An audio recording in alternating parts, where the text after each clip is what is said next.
इस पेड़ से हट जाओ, हमें पेड़ काटने दो। क्या बोला? हम यह पेड़ नहीं काटने देंगे। भगत हमारा दोस्त है, हमें यह छाया देता है। हाँ, हम ये पेड़ नहीं काटने देंगे।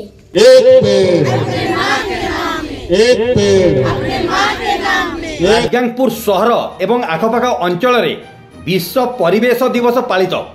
राजगांगपुर पौरपालिका अंतर्गत राणीवंश स्थित समग्र विकास अनुकूल्य कुत्रा ब्लॉक तुनमुरा ग्राम खटंग पंचायत तुरीटली एवं लाखपाड़ा अंचल विश्व परिवेश कार्यक्रम करा जाई जनजागृति करा जायथिला। एही अवसर में समग्र विकास निर्देशिका सिस्टर मंजुला बाड़ा तत्वावधान में एंडिंग प्लास्टिक पॉल्यूशन कार्यक्रम जरिए सुस्थ निर्मल निरोग परिवेश पाई विभिन्न स्थान मानकर विभिन्न किस्म वृक्षरोपण करा जाई जल वायु परिवेश निर्मल सह मृत्तिका क्षय किपरि वृक्षरोपण द्वारा संभव उपस्थित ग्रामवासी को विस्तृत भाव में आलोकपात करा जाई वृक्ष कटा विरोध में अवगत कराइथिले। जल वायु वृक्ष बिना मनीष समाज बंची पारिबे नाही बोली समस्त को बुझा जाइथिला।